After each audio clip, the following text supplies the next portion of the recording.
Hello বন্ধুরা, যাদের এখন শনির সাড়ে সাতি চলছে, ঠিক আছে, বা শনির ঢাইয়া চলছে, বা শনির দশা চলছে, শনির অন্তর্দশা পিরিয়ড চলছে, বা গোচরে শনি এমনভাবে অবস্থান করেছে যে সময় একদম ভালো যাচ্ছে না, নানা ধরনের সমস্যার সম্মুখীন হতে হচ্ছে। অর্থনৈতিক সমস্যা, শারীরিক সমস্যা, সন্তান নিয়ে সমস্যা, দাম্পত্য সমস্যা, ভ্যারাইটিস সমস্যার সম্মুখীন হতে হচ্ছে আমাদের। তো সেক্ষেত্রে তোমাদের আমি বলে দিচ্ছি, অবশ্যই তোমরা হনুমান চাল্লিশা পাঠ করবে, পারলে রোজ করবে।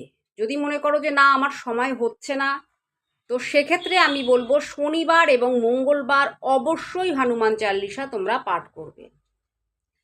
এবং সামনেই হনুমান জয়ন্তী আসছে, অবশ্যই নিজের মনের ইচ্ছা জানিয়ে হনুমানজির কাছে যদি পুজো দাও, তাহলে নিজের দেখতে পাবে যে নিজের মনের ইচ্ছা পূরণ হবে। হনুমানজি কিন্তু কাউকে নিরাশ করেন না, এইটা কিন্তু মাথায় রাখতে হবে। এই বছরটা 2025 সাল, মঙ্গলের বছর। তো প্রত্যেকে হনুমানজির পুজো করো, প্রত্যেকে উপকার পাবে।